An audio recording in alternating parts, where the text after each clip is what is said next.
One of you for staying here. I'm really happy that I'm not just talking to the 5 of us who are taking the late flight home together tonight. So I want to congratulate the organizers for putting on a great conference, and it's super rich. It's super rich. We just spent 2 days, 2.5 maybe, seeing a vast amount of work that's going on. I've been really impressed with everything we know and the even longer list of everything we want to know. The great examples of everything we've done, and I think the even longer list of everything we want to do. So with that, let's think about where we are today. I think speaking about who's in this room and who's been here over the conference and a lot of our friends and colleagues, we know that climate matters, right? We know, in Greg Jones's words, that a climate terroir is embedded in the Northwest as we know it. Climate defines our natural systems, from how much water we have to which creatures live where, and it shapes many aspects of our society. We know that climate changes. We saw that this year. We have a variable climate, fluctuates from year to year. We know that it's going to change in the long run. We have advanced knowledge about those changes on various timescales and of various quality, but we have some headlights on this car we're driving. And we know that we can take action to prepare. I mean, I think that's the whole point of being here, right? That it's not just understanding how these systems work. It's about using that information in the face of change to manage the systems and achieve what we're trying to do. So we in this room, and many more across the region, know all these things. But it hasn't always been like this. This awareness and the knowledge underlying it, I think really represents the fruit of over 20 years of effort by many, many, many people. And I just want to spend a little bit of time reflecting on that. So before we leave this conference, and again, thank you for not leaving yet, I'd like to do 3 things. I'd like to reflect on where we've come from and include telling a little bit of the origin story of why the Northwest has become such a powerhouse in applied climate impact science. I'd like to take stock of where we are, and I'd like to name some of the challenges that I see facing us today.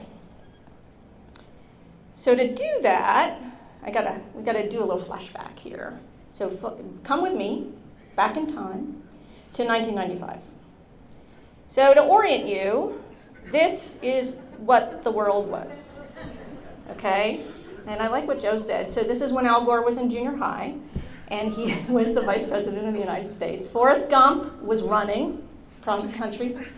That was a telephone down there on the bottom. You couldn't belt it to your belt, your pants would fall down. That was an Apple computer and Windows 95. And some government folks may still be using that, but the rest of it's a flashback. Yahoo was launched, okay? It was also the year of the release of the IPCC second assessment report, which was 3, as it always is, these 3 major separate volumes of climate science, impacts and adaptation, and mitigation. And this was the first time the IPCC treated the regions, not just a global. They didn't just give global answers, so they did regions for the first time. And a region was North America. So this was getting to try to be actionable. So at this time, a mentor for many of us in this room, Ed Miles, had participated in the IPCC second assessment report. He's a professor at UW. Social scientist, political scientist. He was really frustrated in the IPCC approach.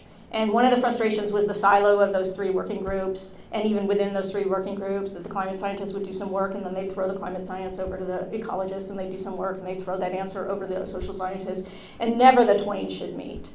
So he saw a need for end-to-end integration of the physical, natural, and social sciences, which he called a climate impact science. And I put some of the photos of the suspects who were along for the ride with him over the years. So he started the Climate Impacts Group in 1995. And as luck would have it, this was about the same time when climate scientists were getting good at, or thought they were getting good at, forecasting El Nino. And this is about the same time where there was a really big El Nino that they did a really good job of forecasting. And so NOAA came to Ed, or Ed was going to NOAA and asking for money, and they said, okay, if you're gonna, we'll give you some money, but here's what you have to do with it. And they said, go find out how that El Nino forecast is being used and what people are using it for. Because they had a confident forecast, and they assumed that a skillful forecast would be actionable. So Ed and many of those people on the other slide and their graduate students went off and talked to forest ecologists and water resource managers and coastal managers and another one too, fisheries ecologists, and said, so how are you using that El Nino forecast? What? What's an El Nino forecast? Why would I use an El Nino forecast? What does it tell me? Right, so he had to go back to NOAA and say nobody's using your El Nino forecast and they've never heard of it. But that sort of launched and is a good object lesson in what he meant by climate impact science. So, which is again, this intertwining of climate, natural systems, human systems, the study of all of them and how they interact, embedded in a research community and resource management issues. So you go to resource managers and you say, what are you doing and how are you doing it and when could you do something different and what, so there's understanding the human system. You go to the climate scientists and say, okay, well, who cares about the tropical ocean? Right, we're in the Northwest. What does that mean for us? And you do the climate science on saying, what does El Nino mean for us? And then you go to the natural scientists and you say, okay, well, that's all very well about temperature and precip stuff, but I actually want to know how much water is in my stream in the summer and how the fish do. And so through those linkages and those interactions, you develop a picture of climate impact science and the role of climate variability in shaping our systems. And this really challenged the loading dock model for use of forecasts, which Johanna was just talking about, the model that we do our science, and we put it out there, and someone comes and picks it up, finds it useful. Doesn't work. So to sort of talk through what sort of the advances in knowledge were in the first 5 or 10 years of this work, it was really about expanding knowledge of regional climate variability, understanding how El Nino and the Pacific Decadal Oscillation affect our climate, how they affect natural systems from water to fish, forests. Really understanding that water and changes in the water cycle were the gateway impact, or we called it back then the dominant impact pathway. And there was that quote this morning. Oh gosh, can I find it? No. The quote from Cousteau about the water cycle and the life cycle are completely intertwined. And at the same time, studying who makes decisions around water, and focusing on water mostly in this talk, around water management, when can they make different decisions, how could they use information to make different decisions, if they wanted to do something differently, who would give that permission? Could they do it or did Congress have to decide, right? So understanding where the levers of change are and where the room for adaptation is. That's on the climate variability side. And then we took that information, sort of understanding of the way climate plays through a system and the way the system is vulnerable or adaptive to that, and looked about climate change, projecting future climate change. And just for a walk down memory lane, I thought I would compare some of the major results here over time. And these are from 3 major national level kind of assessments of climate impacts on the Northwest, showing the changes projected for Columbia River stream flow. In all of them, either that bold or the dashed line is historic stream flow from October to March, and then all the other lines are how it might change under different time periods for climate change. And so 1996, 1998, 2013, story doesn't change a whole heck of a lot, right? Snow-dominant watersheds are sensitive to warming in a way that gives us more flow in the winter and less flow in the summer. And in fact, in the last National Climate Assessment, this was our #1 key finding, that these changes in the timing of stream flow that are related to changing snowmelt are a key driver of Northwest climate variability. But I would argue we knew that in 1996. And I would argue that is awesome, because we knew it then. It was a robust finding, and since then we have been building on that to go from that, what can we say about all these other systems and about what our other impacts and vulnerabilities might be? And what can we do to refine that information so it can be usable? So despite it being really hard every time a new assessment comes out and the press call and say, hey, what's new? Did you change your ideas? And we have to say, no, we're telling you the same thing we told you for 20 years. Maybe you should listen. It's a success story, right? So we have been working, the royal we, everyone in the region, And one example of that is the fact that, so what I was showing you here was Columbia River streamflow at the Dalles, essentially the mouth of the Columbia. If you take all the water that comes down the river, how does its amount and timing change? Well, there's probably about one person on the planet who cares about that number. I don't know who it is, but I'm sure there's somebody. Other people manage different parts of the system, right? And so the bulk of the effort in this arena over the last 10 or 15 years has really been on developing actionable information from that, or actually building out the details of the picture of the future that we might expect. From one number for the whole Columbia to actually projections of changes in stream flow for specific sites that people care about in terms of putting it into their water resource management models, or in terms of developing recovery targets for salmon. So in 2003, we had a couple models, about 16 sites in the Columbia where you could go and download your stream flow projections. And in 2010, we had 300 locations in the Columbia Basin, 10 models, 2 emission scenarios, 3 downscaling techniques, where you could go and download information about how climate change would affect that. And this was developed not because it was super, super interesting, or I'm sure it was for, not only because it was super, super interesting to do a better job of modeling, but also because people said, I can't use this stuff unless it's at a place I care about in a format I can use. And so this represents that sort of push-pull from the migration through the social science to actionable science. So where are we today? So sitting here today, we got a lot, right? We have knowledge, assessments, and data coming out our ears, or my ears, maybe. So we have tons of papers, we have tons of syntheses and assessments of climate impacts on the Northwest, and we have lots of different places to go get site-specific data like I was just showing. And I forgot to mention that I learned yesterday that there is a new site from the Integrated Scenarios Project coming up with easy online access to the latest generation of these streamflow scenarios. So the work that I was showing on the last slide is only continuing. So we got a lot of that stuff. We have plans and decision-relevant guidance. So we both have examples from practice about what people think is important to do and what their strategies are for dealing with climate change. And we have guidance, guidebooks, people to call on the phone, to talk about how you can plan for climate change. We have leadership and action at all levels. So the left-hand side of the slide is a bunch of logos from just from Washington State about entities at all levels in the state who are tackling climate change in terms of identifying risks and enacting adaptation efforts. The right side of the screen are these logos representing these institutional arrangements we have for linking knowledge and action. Right? There's a lot of integrated interdisciplinary sort of use-inspired research efforts, and there are the federal agencies from NOAA to Department of Interior to USDA are all building this institutional infrastructure for connecting knowledge and action. We have a wealth of things, but my question is it enough? And because, what day is today? Wednesday, Thursday. Is it pessimistic Thursday? I'll say it's not enough. And I think the urgency I've heard expressed in this room may say that some of you agree with me. So my question is, if our goal is moving towards climate resilience, what else do we need to do to get there? And so I would define a goal as one goal that we might share is to enable, and not just to enable, but to catalyze successful management of current and future climate risks in the face of accelerating change. So that's one frame. We might also just try to thrive in the face of climate change. There's all kinds of ways we could define that. And accelerating change, I think, is the key.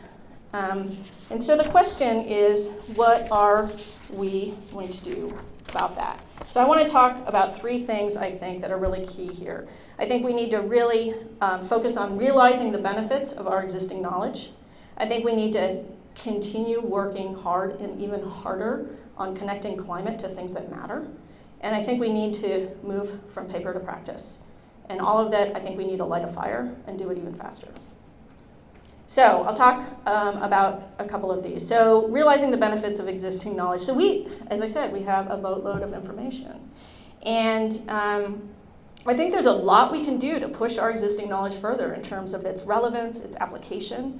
Sometimes that's improved support for its use. sort of the science management partnerships that the Forest Service is doing through its adaptation partnerships, people on the ground to help assist in the understanding and linking of science to planning and decision making. Sometimes that's the development of new tools, new ways of learning from, interpreting, mining, and then delivering the knowledge and data that we already have. We hear a lot from practitioners that they really don't want one single drop more of data, and that this is what it feels like to try to get a drink when you're starving. Starving? Yeah, thirsty. And so I want to give one little example of an effort that we have underway that is an attempt to use existing climate information and turn it around in a new way to answer some questions. So this is a project we call the Time of Emergence, where we're looking at mining and reinterpreting existing climate change and hydrologic scenarios. And the goal is to help people answer the question, when and where might climate change matter most or first to me? And the basic issue is that we're comparing climate signal to a coping range that's defined in part by historical variability. So we look at climate hydrologic projections, which give us a measure of a signal, a change in the future. And we look at the past to determine a coping range. And emergence occurs when the signal exceeds the coping range. And so we have, again, taken, I don't know how many, a lot of scenarios that already exist, and asked this question of when might climate change emerge for about 150 decision-relevant, management-relevant variables, and are developing an online tool for serving this information up to help people answer the question, when might I need to work on different things? What issues might I be able to push off for a while? Where might issues emerge first? And again, this is not using any new projections. This is inverting them to help people answer questions that they might have.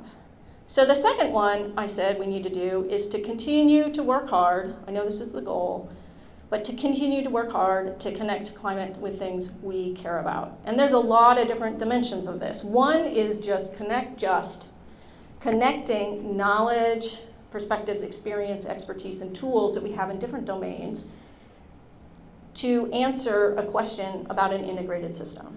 So in looking at climate change, flood risk, for example, we have great regional climate modeling efforts to look at impacts on Pineapple Expresses and heavy downpours. We have hydrologic modeling to look at impacts of warmer temperatures on river floods. We have sea level rise projections to look at inundation of coastal zone. But actually, when people live there in the lower reaches of a river, they don't really care which of those happen. And when they all happen at once, that's when the big impacts are.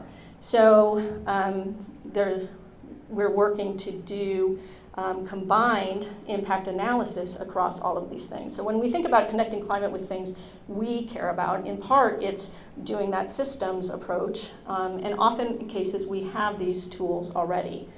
Another aspect of connecting it to things we care about is then the implications for people on the ground in the real world visualizing these impacts. And this is, I think it's a beta tool. I don't remember if it's really out there. I don't see Guillaume to tell me.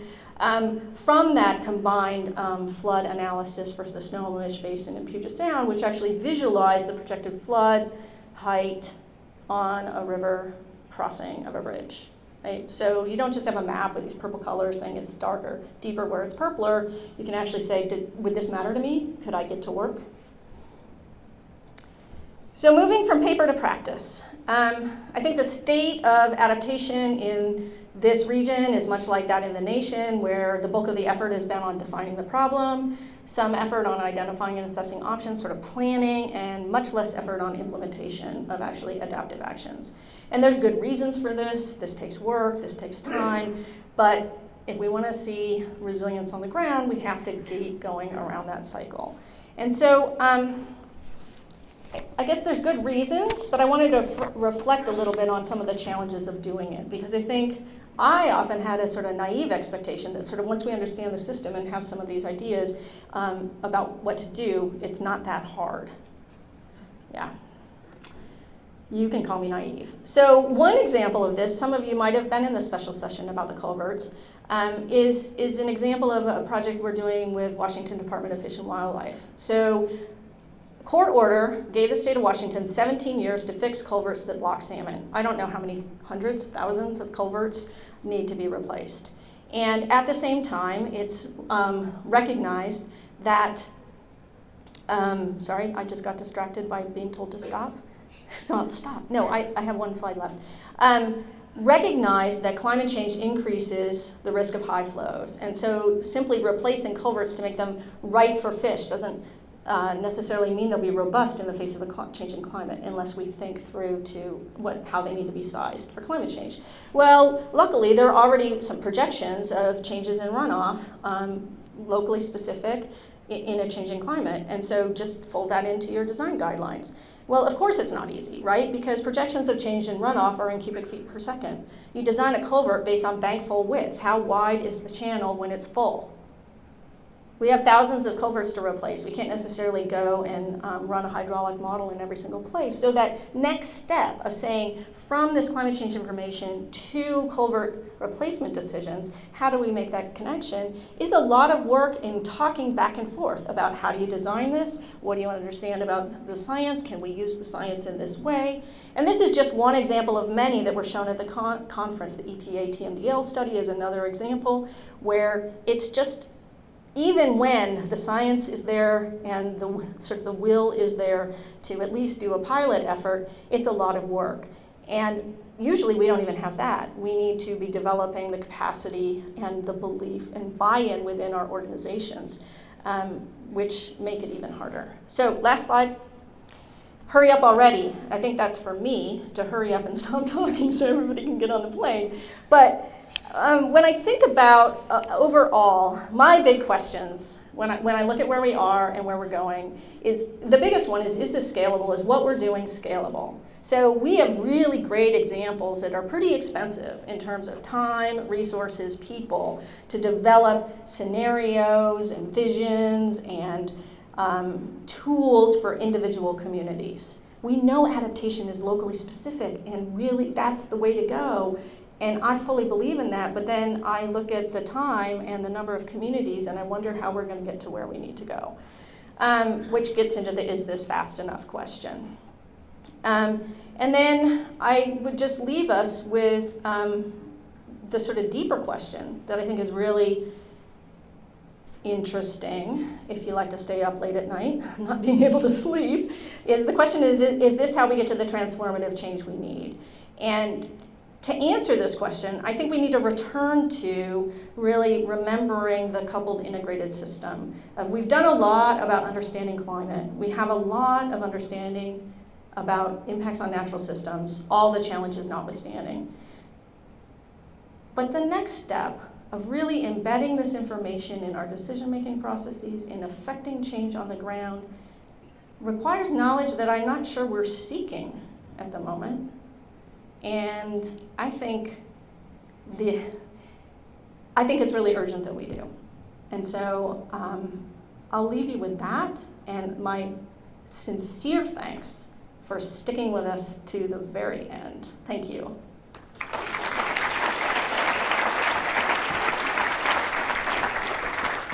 So we do have a few minutes for questions if anybody has any for Amy. I just want to go. Okay,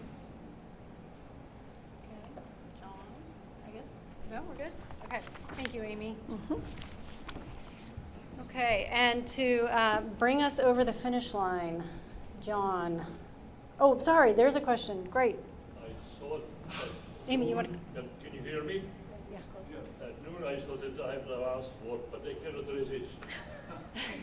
I like the presentation of the lady from Canada on adaptation, all the modification of adaptation. Because if we are trying, the only certainty what we have is change. In order to live in a changing world, we have to adapt.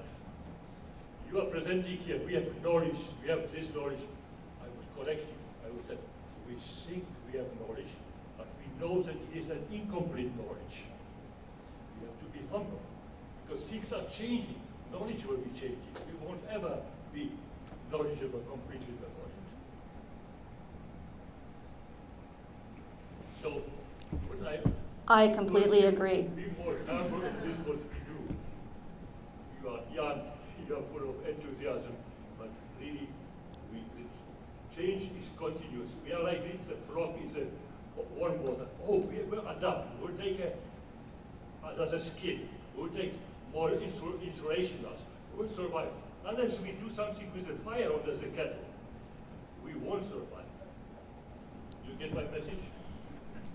There's an elephant in the room, which is always here when we talk about preparing for a changing climate. And I think it's always important to acknowledge it. And that is, how much change are we going to have? And what are we doing on that end of the issue? I have one kind of request from a group like yours for maybe accelerating transformative change. And here in Coeur d'Alene, there's a man here, a guy named Bill Irving, great guy, who's trying to get a group here to help the city be part of the solution here in North Idaho. Had great success in getting things moving. One of our challenges is, the guy got a chance to talk to the mayor and city council. How do we put together, where's the information for a 10-slide thing for a citizen who's a local tie to communicate effectively in simple lines without multiple big graphs we dig through 300-page reports to get? And number two, can we get some public TV style YouTube videos we can share with our kids and they can share them? Those things would help us at least maybe push the acceleration pedal down a little bit faster. Yep. I think there's a lot. I think those are really good points. There's and you raised them at lunch or in an earlier session. I was thinking about them. I think there's a lot of really neat resources, sort of about global climate change, and even at the national level through Climate Central and others, about visualizing and thinking about talking about climate change in non-technical ways, storytelling. I mean, you name it. But I would agree, although that there's not a lot of that that's regionally specific and specific to the Northwest. So that does, unless people are going to tell me I'm wrong, I think that does seem like a rich or a ripe area for people to spend some time in.